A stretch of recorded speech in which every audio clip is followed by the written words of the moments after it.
شیر اور خرگوش۔ ایک گھنے جنگل میں ایک شیر رہا کرتا تھا۔ وہ تمام جنگل کا بادشاہ تھا، لیکن وہ بادشاہ جیسے پیش نہیں آتا تھا۔ ہر دن بے رحمی سے جنگل کے جانوروں کو کھا جایا کرتا تھا۔ شیر کے خوف سے جنگل کے جانور چھپ جایا کرتے تھے اور خود اپنی بھوک و پیاس کو مار کر سخت مشکلات سے دوچار ہونے لگے تھے۔ اس طرح کچھ دن بعد جنگل کے تمام جانور ایک مقام پر جمع ہوئے اور شیر کے شر سے محفوظ رہنے کے لیے سب مل کر رائے مشورہ کرنے لگے۔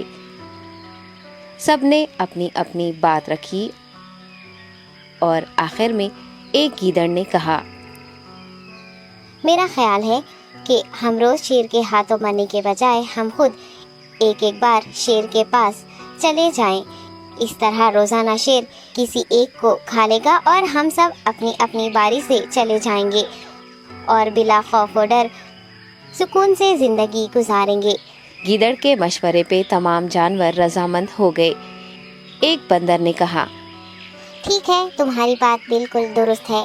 موت کا خوف کرنے کے بجائے اپنی باری آنے تک ہم اطمینان و سکون کی زندگی گزار سکیں گے۔ جانوروں کی بات چیت مکمل ہونے کے بعد خود گیدڑ نے شیر کے پاس جا کر یہ ساری بات بتائی۔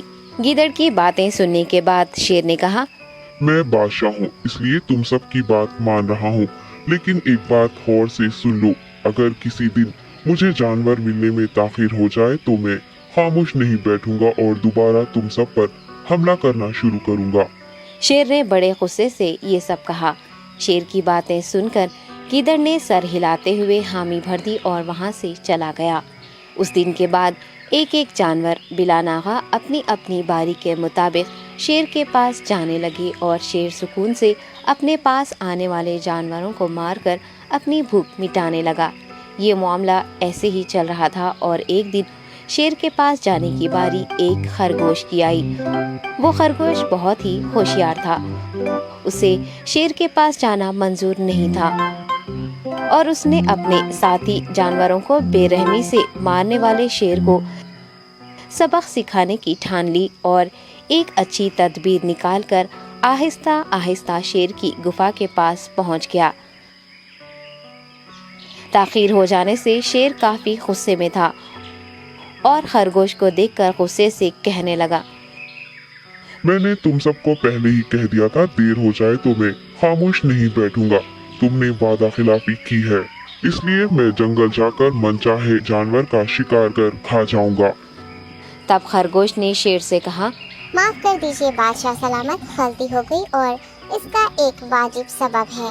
اطمینان رکھیے، میں بیان کرتا ہوں، آپ سنیے اور اس کے بعد آپ آرام سے مجھے مار کر کھا لیں۔ شیر نے پھر غصے سے کہا، وہ کیا بات ہے، جلدی بتاؤ۔ خرگوش نے کہا، بادشاہ سلامت، میں آپ کے پاس آ رہا تھا اور راستے میں مجھے ایک شیر مل گیا اور مجھے مارنے کے لیے آگے بڑھنے لگا۔ میں نے آپ کی بہادری کی بات اس شیر کے سامنے رکھی، لیکن وہ شیر آپ کے بارے میں بہت برا بھلا کہنے لگا۔ یہ سن کر میں نے غصے سے کہا، تم ہمارے جنگل کے نہیں ہو، ہمارے بادشاہ کے بارے میں ایسی باتیں مت کہو۔ یہ سن کر وہ شیر مجھ پر حملہ کرنے کے لیے تیار ہو گیا۔ یہ دیکھ کر میں نے کہا، تم مجھے مارو گے تو ہمارے بادشاہ تمہیں ہرگز نہیں بخشیں گے۔ تب اس شیر نے کہا، تمہارا بادشاہ میرا کیا کر لے گا؟ میں نے کئی ہاتھیوں کو اپنے پنجے سے مار گرایا ہے، تمہارا بادشاہ ہو یا کوئی اور ہو، میرے ہاتھوں بچ نہیں سکتا اور میرے سامنے کوئی ٹک نہیں سکتا، میں اسے ختم کروں گا۔ یہ سب بدتمیزی کرنے لگا۔ میں نے اس شیر سے کہا، تم ہمارے بادشاہ سے آ کر بات کرو۔ تب اس نے فخر سے کہا، میں کیوں آؤں؟ تمہارے بادشاہ میں دم ہے تو اسے ہی یہاں لے کر آؤ۔ یہ کہہ کر مجھے دبانے لگا۔ بادشاہ سلامت، اسی لیے آنے میں تاخیر ہو گئی۔ یہ سنتے ہی شیر غصے سے کہنے لگا، چلو ابھی چلتے ہیں، اسے ختم کر دوں گا۔ یہ سننے کے بعد خرگوش نے شیر کو جنگل کے درمیان موجود ایک کنویں کے پاس لے گیا۔ خرگوش نے کہا، بادشاہ اس کے اندر دیکھیے، وہ وہاں آپ کا بے صبری سے انتظار کر رہا ہے، آپ اسے اچھا سبق سکھائیے۔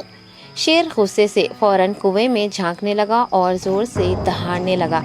تب دوسری جانب سے بھی دوسرا شیر دہاڑتا ہوا محسوس ہونے